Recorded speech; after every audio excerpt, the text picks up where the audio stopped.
Hi guys, I want to talk about after the autism diagnosis. As soon as we got the diagnosis, everything clicked.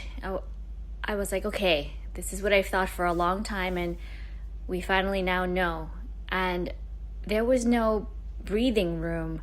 As soon as we found out that he had ASD, we immediately started early intervention. We got ABA, we got speech, we got OT, we got PT, and it was therapy from morning until the evening. The only breaks my son ever got was a nap time. So this was when he was 2 years old. So we filled out all the paperwork for early intervention, and then we found an ABA center. So he was approved for, I believe it was 20 hours a week. So in the morning, he would go to the center from like 8 to 10 a.m. for ABA, 2 hours a day, Monday through Friday. And then he would come home, he'd eat lunch or whatever it was, take a nap, then he'd start speech, then he'd start OT and PT. I believe when we initially started, he had speech 3 times a week, OT same thing, 3 times a week, and PT was maybe 2 times a week. But he also did get the other 2 hours at home of ABA from Monday through Friday. So he got 10 hours of ABA at a center outside of home, and then he got another 10 hours of ABA at home, where the ABA would come to our home and play with him. So we had a lot of therapy since he was 2. Since he was 2, he had, like I said, he had therapy from morning until evening. The only break he ever got was nap and eating, whether it was lunch or a snack. That was the only breaks he got. And it got to the point where I was like, this is too much. He's 2. He doesn't get to play or do anything fun, unless it was like on the weekends. And sometimes if I can remember, I think some of the therapists came on the weekends too. Not every Saturday and Sunday, but it was either a Saturday or a Sunday. And it was too much at some point. I don't know, maybe when he was 3 or before 3. It must be before 3, because early intervention is until 3, from 0 to 3. But at some point I dropped one of the therapies. I think I dropped PT, even though it was needed, but I didn't feel that it was as important as speech and ABA and OT. I just had to give up something so that he wouldn't have therapy from morning until the evening. Because I could also see that it was exhausting for him, because by the end of the day, he's like, what is going on? That's too much for a 2-3-year-old. So that is what we just go. It wasn't easy. I had to call a lot of the agencies and leave a bunch of voicemails. I had a whole Excel spreadsheet to call them and have them call me back, find a therapist, schedule the times, right? And also we had to make sure, the most important part was that the therapist gelled with my son. I had to make sure that they were like, they were good. They were good clinicians, and it's not easy to find a good clinician. I know that based off of how many we've had. Then I'd have to, advocate for my son. Like this person isn't working out, so we need someone new. So I did that quite a bit.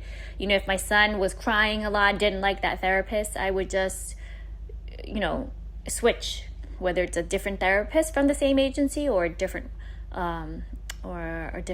person from the same agency, or a different agency altogether.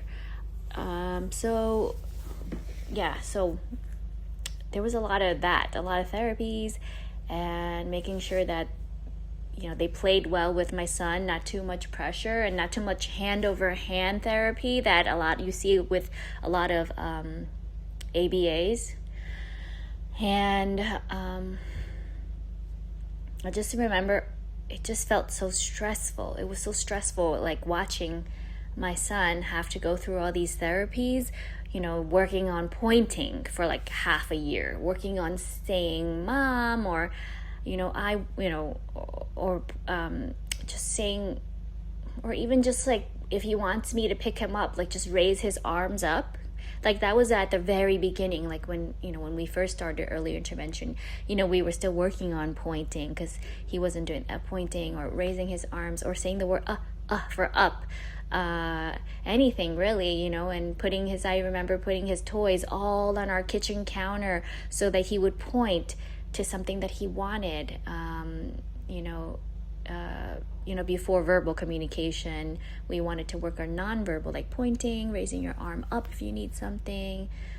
So there was a lot that went into the therapy. Some of it I completely agreed with. Some of it, not so much. Where, for example, like there were some therapists, I forget if it was ABA, who wanted to make it a point to like make eye contact. At the time I thought it was okay, but I didn't know anything back then. I had no knowledge of ASD or anything. So I was learning as I was going. Of course, now I would never have my son do therapy and have someone force him to make eye contact. They weren't forcing, but they were trying to encourage more eye contact. But there's a fine balance between, hey, just looking at my son versus forcing his eyes on their eyes, if that makes any sense. So that's just one thing, but there's so many other things I didn't agree with. Like there was an ABA that really did a lot of hand over hand therapy. So she would essentially be holding his arms, making all the movements for him, and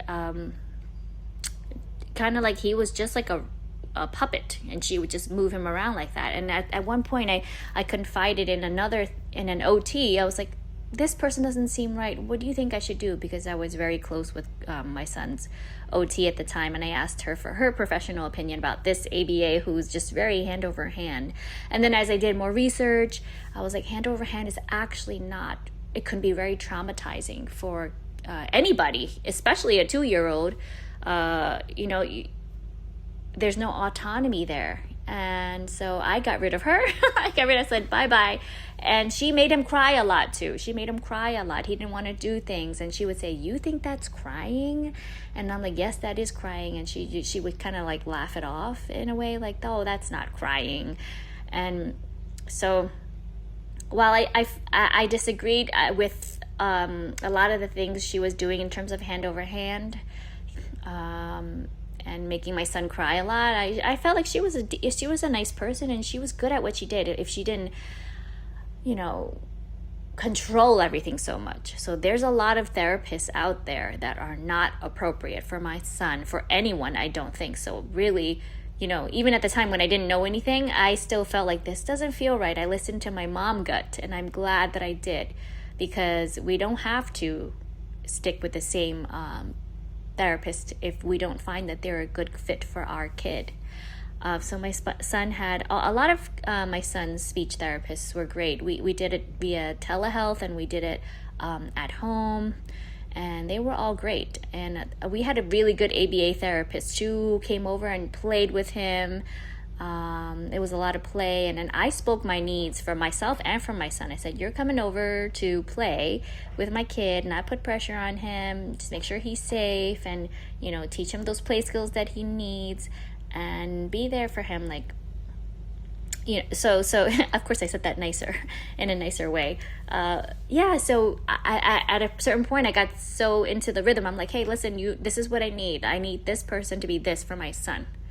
Right? And then also when the demands got too much for me as the mom, there's a lot of clinicians that would give me homework, like, go do this with your kid and then do this extra. I'm like, I can't. And I would state my needs. I would say, listen, number one, it's too much for my son too. He just had therapy all day. I'm not doing extra work. Number two, I can't do it myself because this is too much for me. I'm already mentally and emotionally exhausted. Like, and if you ask me to do one more thing, I'm going to explode. I'm not gonna make it. So I was already drowning in a lot of mental load and emotional load from my looking at my son being exhausted, and like, why can't he have a normal childhood? We just go outside and play instead of just do all these therapies, right? And I also felt exhausted just doing all this stuff for him. So it's very important to stand up for yourself, stand up for your kid, get the appropriate therapy. Sometimes it's okay to get less hours. There is such a thing as patient fatigue. There is such a thing as too much therapy. So yeah, and right now my son's in school. He still has therapy. He has speech OT. Recently didn't qualify for PT, but that's okay to me. He also didn't qualify for summer, like what do you call it on the IEP, to have a full year of school, which I'm also fine with. I'm fine. I don't have to advocate for everything because sometimes I want to give him a break. But I'm super, super proud of my son. He works so hard. He's such a hard worker. That's just in him, since he was born. He's just such a hard worker. He tries really hard. And yeah, I'm super, super proud of him for the progress that he made. We didn't even know if he would speak. He didn't start speaking, I think, until he was 3-ish. And, he'd say one word, then he'd morph into a few words. And now it's some sentences. And we still have ways to go, but I'm so proud of him because I know that time was so tough for him. As soon as we started therapy, it was that's all he's known his whole life, really, is all the therapies. And then in between all these things, and even before therapy, before the diagnosis and after the diagnosis, he didn't sleep well. He'd be up in the middle of the night, up for hours. Sometimes he's just crying for hours.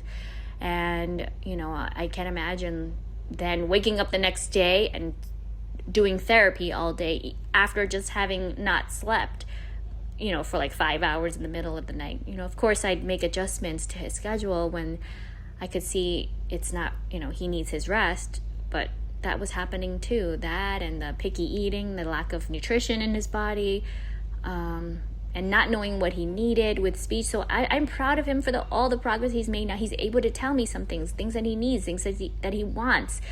And he's so not just speech, but sensory wise, I learned so much from his OT.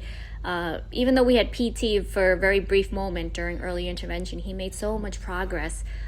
Because I think some of it just comes with age. You just get older, and then you in terms of PT, he would fall less or bump into things less. He's still doing that now quite often, but not as often as when he was much younger. So as they age, they do kind of sometimes grow out of it, for some kids. But that's what I wanted to share today, just kind of what happened after the diagnosis. It was just go. Not a lot of processing time for me and my husband. There was no processing time. It was just go, and just nonstop. But I'm so proud of my son for everything that he's accomplished thus far. And so thank you for listening. And to my kids, if you are listening someday, I love you both so much.